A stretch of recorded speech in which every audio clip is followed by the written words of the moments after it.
Boop. Yeah. I will take that thing. As we. Good morning. Good morning.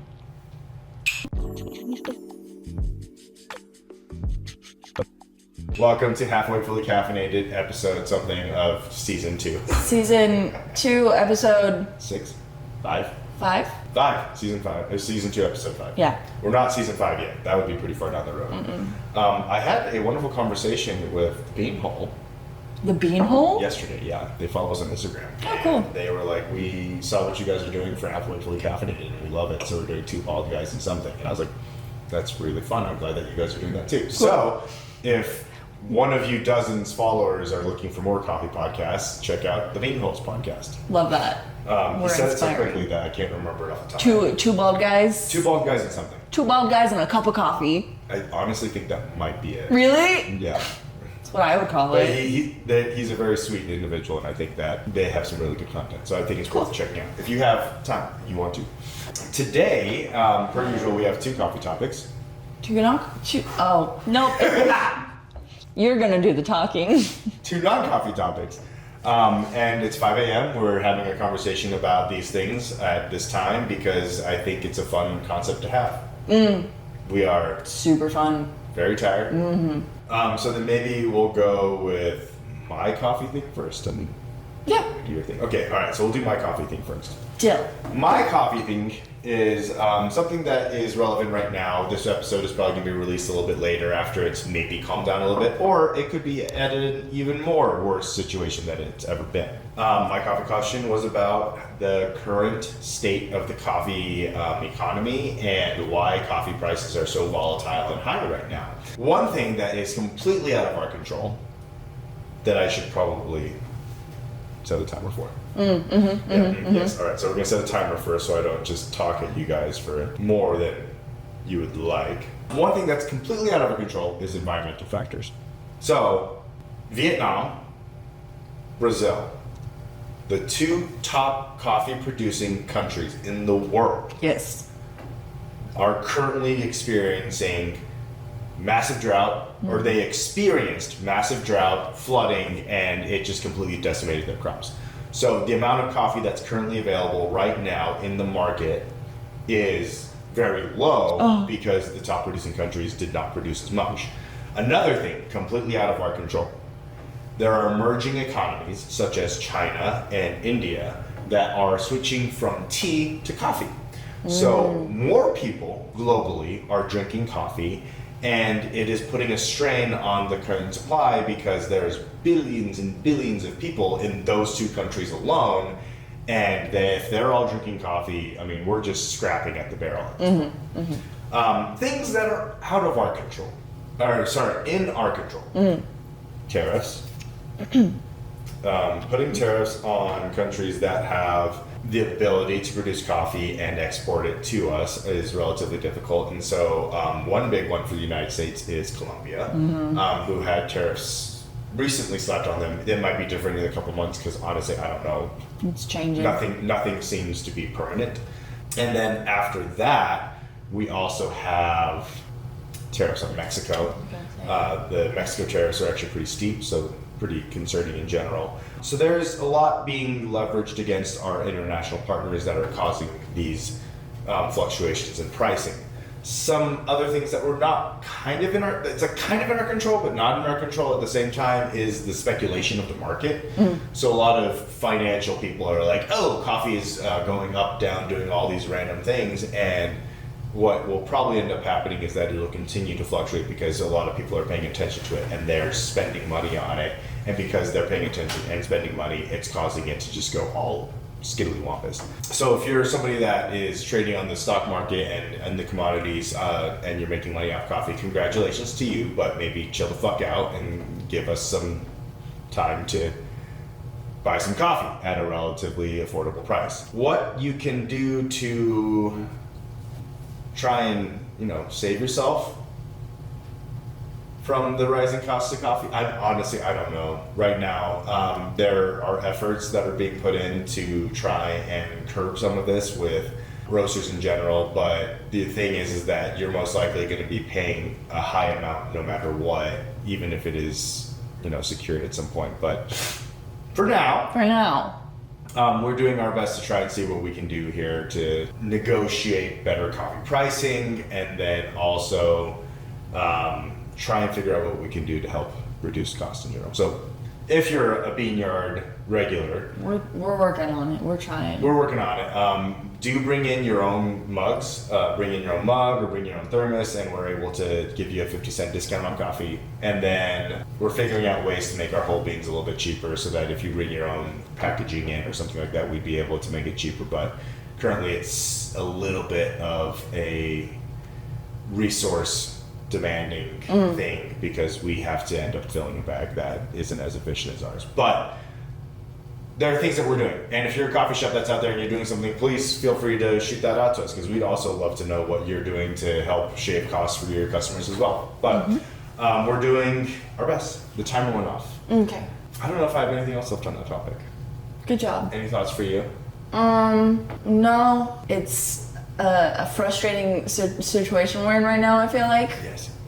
Very. That's all I got. Yeah, there's not much we can do. No. Yeah. All right. Should we do yours? Should we do mine? Yeah. This is your Yeah, turn, I think. okay. Is it? Okay. All right. Mike's. I like mine better. All right. Anyways, we Anyway. got our next coffee question, which Anne-Marie, go ahead. Is a breakfast that could be served as a pairing with our watermelon mint nectar coffee, Yeah. Which is what we're drinking this which morning. is what we're drinking. And I'm gonna go grab this stuff. Yes. I'll be right back. I'm gonna be real honest with you. Oh, I'm muted. So here's the story. What's wrong with me? I had a this is my backup breakfast idea. I'm not gonna lie.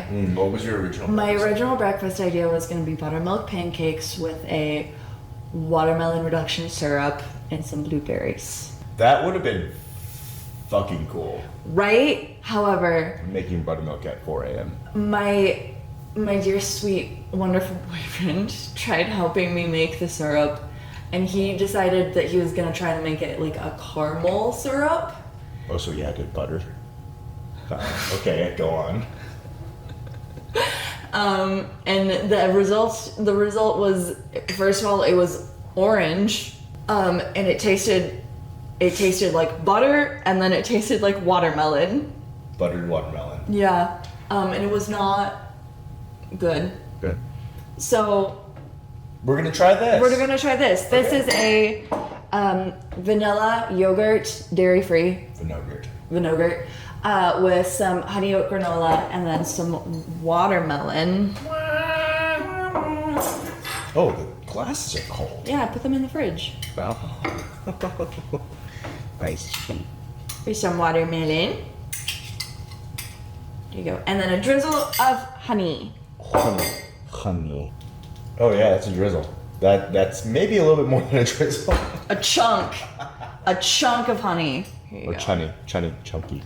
Let's try it. I didn't work.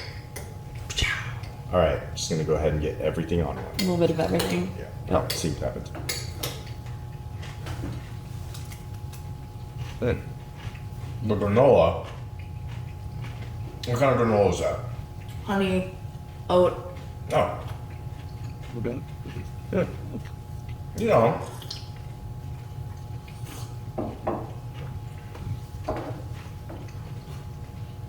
I think that tastes pretty good. Watermelon is kind of a difficult breakfast food item to make that isn't just like a smoothie or a smoothie bowl. You know what I think would have been kind of fun and kind of cool? If you tried to do something with the watermelon rinds. Ooh. Because I've seen, I forgot where I saw it, but like somebody did something with the watermelon rinds to like pickle them.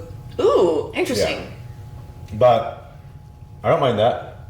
I do feel like though, when I drink the coffee, it just kind of blends into it. Yeah. Almost like the coffee, it blends in well, Yeah, but it doesn't. but it doesn't enhance There's the not. experience. Yeah. I was mildly concerned about that. My other problem was that I forgot to grab some of the coffee to experiment with it.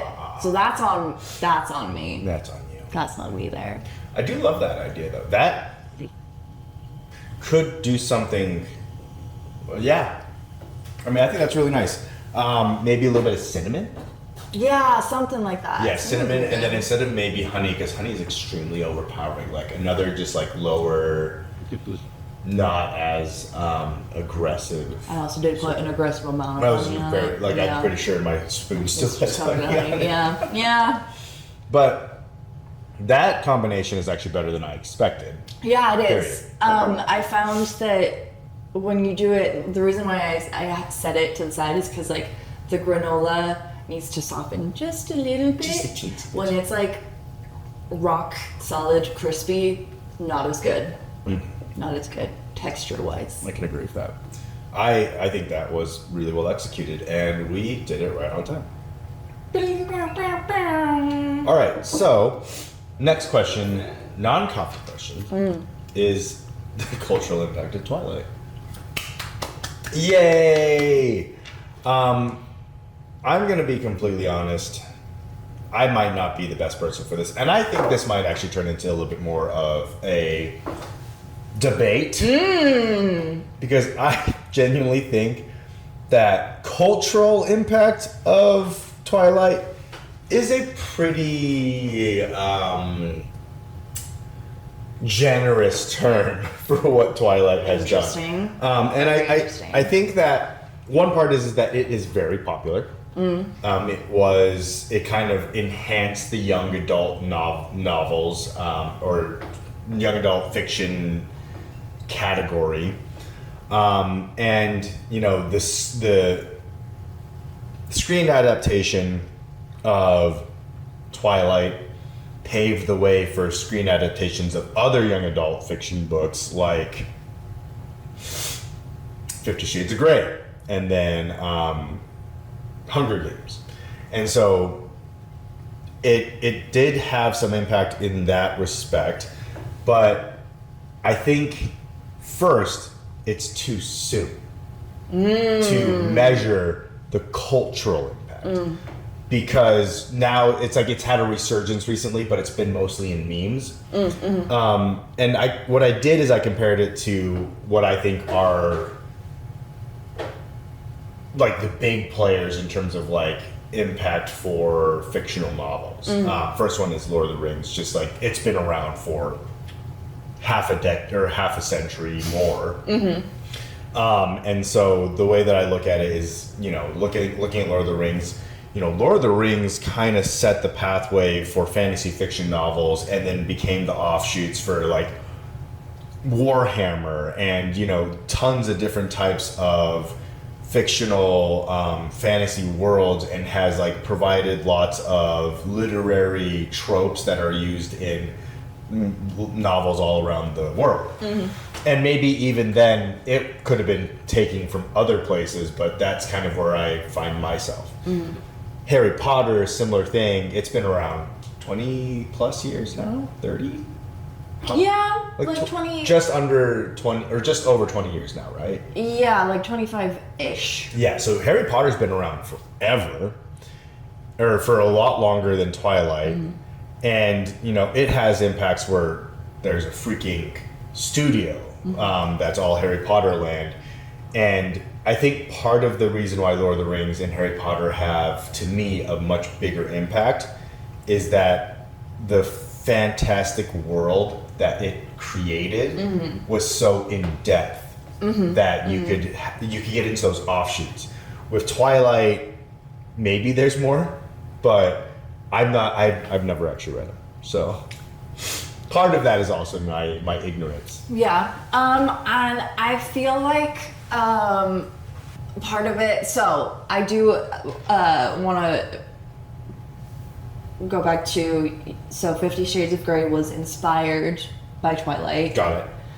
And 50 Shades of Grey it popularized fan fiction into getting published. Okay. All right. So these are things that I'm not aware of. Yeah. So like that, the whole genre of like fan fiction became less of a Marginalized fringe. a niche. you don't tell people that you read fan fiction I read fan fiction. I read fan fiction. And I write fan and you write fan fiction and all of that. Cool. And writing things that are inspired by it. So there's that. I don't know exactly what it is, but I'll just say music. It definitely inspired some music. Blue Eyes. What is that? There's one like dubstep song that came out of Twilight that, admittedly, I was like, "Fuck yeah!" Like that was actually a really good song. I didn't know there was a dubstep song. It's in the movie. Oh. The first one. Oh, the first soundtrack is. Yeah, I like the impact of Twilight being made into a movie. The soundtrack that it created also, to me, had a bit of an impact. And I think it is more of a cult classic over a traditional classic like Lord of the Rings and Harry Potter. It's more close to the same vein as Rocky Horror Picture Show. Oh yeah, okay. The Room, things like that. Like, we're aware that the quality is not great, and that's what makes it great. Yeah, makes sense. Again, I'm also not a huge fan of Rocky Horror Picture, unfortunately, and part of it's just it's not your vibe. Well, it's not that it's not my vibe. I like there are other types of things that are similar that I just can't buy into. Like Harry Potter and Lord of the Rings, for me, I can buy into because I'm just, I guess, nerdy. Yeah. But I don't know. There needs to be more substance to me for something like that, and I think that might be my problem. Is that I need substance, and it's a different type of substance. Twilight was written for teenage girls. Rocky Horror Picture Show was not written for heterosexual men. I get it. You're just not the target audience. I'm not the target audience. You're totally right. Yeah. Yeah. And I do like I think you're right when you call it cult classic, because that I think is a much better term. And I think I did a really poor job of finding comparables by comparing it to Harry Potter and Lord of the Rings. I understand why you did that, though. Yeah, because I was looking at, like, when you say cultural impact, it's like, it's the type of cultural impact, I guess, now that we're having a conversation about. And the type is different. And I think, I mean, honestly, I do think that some of the memes that came out of Twilight were some of the best. I watched Twilight once, and I watched it with somebody dubbing over it and just like filling in and like commenting on it, and I thought it was one of the funniest things ever. That doesn't count as watching the movie, but exactly. I watched the second one though, not dubbed. So we're gonna have a Beanyard Twilight night, and I will not be there. And you will be there. We'll pull out the projector. It's gonna be a marathon. We do need to use that thing. We do. Yeah, we really do. Cool. I admit that my knowledge of Twilight's cultural impact is limited at best, and that it probably is much more widespread than I was able to find using the search terms that I would use. Yeah, I respect that. I think maybe next time we do something like that, you should give me some I'll give you some tips on well, just give me give me some somewhere to go look at these things, because I think that might help.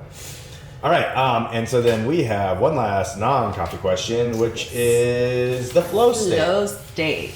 I hope this was an interesting one for you. It was, actually. It was. So flow state, also known as flow theory, which is the kind of state of mind where you're like in the zone. You know, you're like tuned in, you're focused. Yes. There's nothing else. The world disappears around you, type of deal. You're focused. And I liked this quote of kind of describing it. It feels like time seems to stand still, while it also feels as if it's over in an instant. Effortless, even though you're facing an extreme challenge. Sense of relaxation, but also intense. You seem more present than ever, but you also seem to lose the sense of yourself. Interesting. I think that's accurate, though. It's very accurate. Yeah. It's a combination of those things, but that's the kind of brief breakdown of what flow state or flow theory is. The idea of having a flow, and being in the zone has been around for forever. Makes sense. However, the flow theory began in like the 70s and 80s with a Hungarian psychologist. I'm just gonna let you read that name real quick. Chick sent me high. I literally wrote it out phonetically for myself. His name is Mihai Csikszentmihalyi. You should show the camera that. I don't know they can read that. They might be able to. It's 4K. Oh no, we have the little notification thingy. Anyways. It's okay. Anyway, and he started looking into it because he noticed how artists became kind of really absorbed in their work and they lost track of time. And then looking at that, he also was like, oh, artists do this. Oh, musicians do this.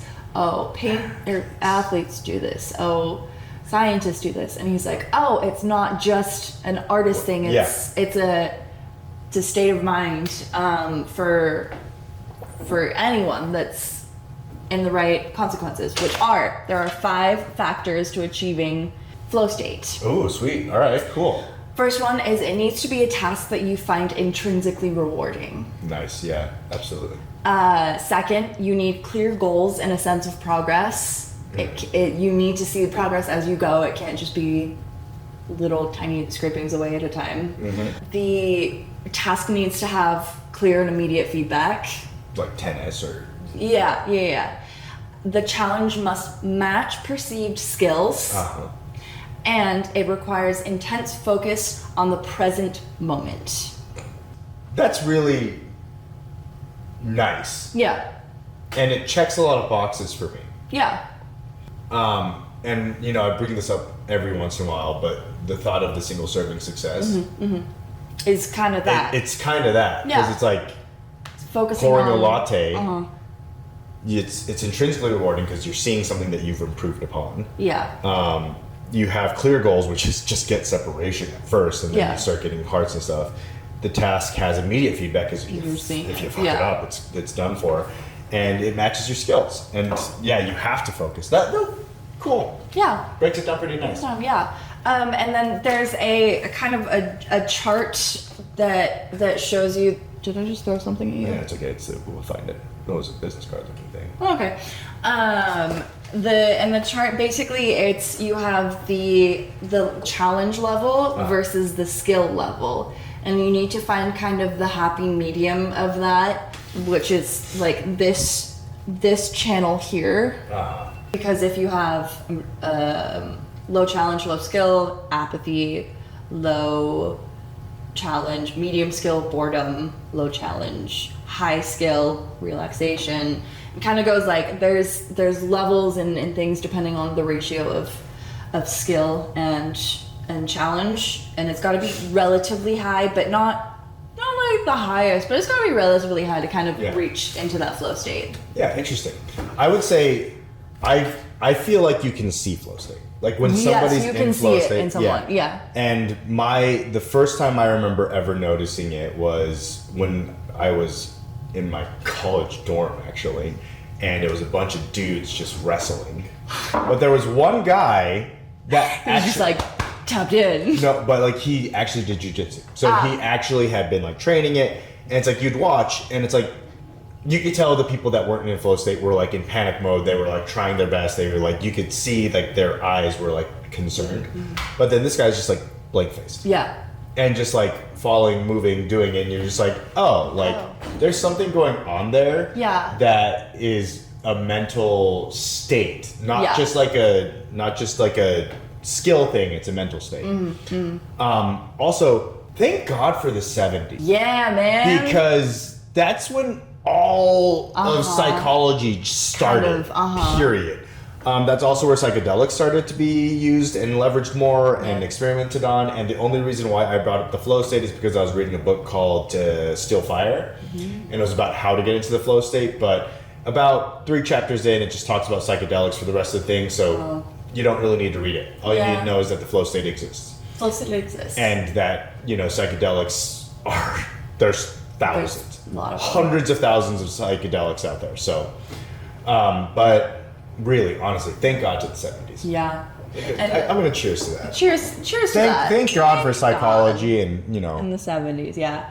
I got, I kind of rabbit holed a little bit because I was trying to see if there's a difference between flow state and hyperfixation. Is there? Hyperfocus.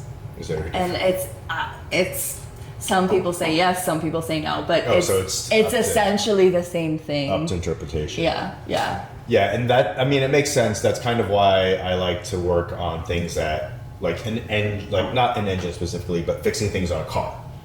Immediate feedback. Yeah. Programming, immediate feedback. Very frustrating immediate feedback for non-experienced individuals such as myself, but immediate feedback. That's for you. Low skill level, high anxiety or worry. One day. Yeah, one day. Yeah. But that's the thing, is like you start to figure out how to enter the flow state in the way that you're talking about based on the amount of time that you spend doing it. Yeah. Cool. The more time you do, the higher the skill level, the higher the challenge, the more likely you're gonna get into the flow state. I've changed my question for the next time. Okay. So let's get into the next topics, which we're going to talk about our next questions for next week. Yes. My question for you, non-coffee specific, is what is probably the most impactful psychiatric development or research that was done in the 70s? Like, what was the most impactful research for psychology that came out of the 70s? Psychology in the 70s? Specifically, because I think psychology was... Yeah. Psychology was great and terrifying in the 70s. Yes, absolutely. Cool. And then my non-coffee question to you was, tell me what are endocannabinoids? I wrote it down on my list of things that I'd like to learn about, and I've completely forgotten what they are, so I don't even know what you're talking about. enjoy to figure out what endocannabinoids are. Yeah.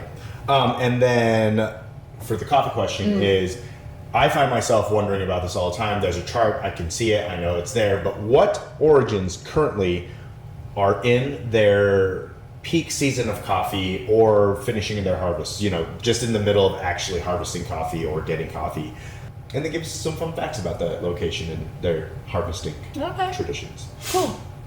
I like that. Yeah. And then my coffee question to you is, we have a whole documentary on it, more or less going over. This is a teaser now. Yeah. But we work with a farm, a co-op, I always forget the word, You can call it co-op. That's a co-op because they do bring in coffees from all over. Yeah. They're called E-Cafe of Chiapas. It's in Chiapas, Mexico. Tell me more about them. Cool. All right. Well, thank you guys, for joining. Season 2 is hopefully going to see some maybe different topics and different things that we do. And I look forward to seeing all of you later. Don't forget to like, comment, subscribe, and let us know if you have any topics that you'd like to learn about. Yeah. Okay, bye-bye. Bye-bye.